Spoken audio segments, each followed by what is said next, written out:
തിരഞ്ഞെടുപ്പെടുക്കുമ്പോൾ പതിവായി കാണാറുള്ളൊരു രാഷ്ട്രീയ തന്ത്രമുണ്ട്. കോൺഗ്രസ് പടർത്തുന്ന ഭീതിയുടെ രാഷ്ട്രീയ തന്ത്രം.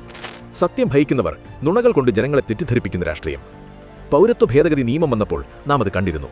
പൗരത്വം നഷ്ടപ്പെടുമെന്ന് പറഞ്ഞ് ജനങ്ങളെ ഭീതിയിലാഴ്ത്തി. എന്നാൽ ഒരാൾക്ക് പോലും പൗരത്വം നഷ്ടപ്പെടില്ലെന്ന് കാലം തെളിയിച്ചു.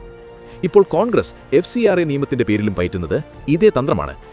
പ്രത്യേകിച്ച് നമ്മുടെ ക്രിസ്ത്യൻ സഹോദരങ്ങൾ ഉൾപ്പെടെയുള്ള ന്യൂനപക്ഷ സമൂഹങ്ങൾക്കിടയിൽ തെറ്റായ വിവരങ്ങൾ പ്രചരിപ്പിച്ച് ഭീതി പരത്താൻ ശ്രമം നടക്കുന്നു. എന്നാൽ തിരിച്ചറിയുക, ഇതെല്ലാം വെറും കെട്ടുകഥകളാണ്. 2010 കോൺഗ്രസ് സർക്കാർ കൊണ്ടുവന്ന നിയമത്തിൽ രാജ്യസുരക്ഷ മുൻനിർത്തി വരുത്തിയ ചില ഭേദഗതികൾ മാത്രമാണിതെന്ന് കേന്ദ്രമന്ത്രി കിരൺ റിജിജു വ്യക്തമാക്കുന്നു.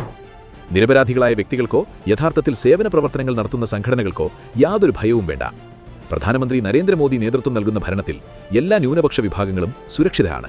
നിയമം ആർക്കും എതിരല്ല, മറിച്ച് വിദേശ ഫണ്ടിന്റെ ദുരുപയോഗം തടയുക മാത്രമാണ് നിയമ ഭേദഗതിയുടെ ലക്ഷ്യം.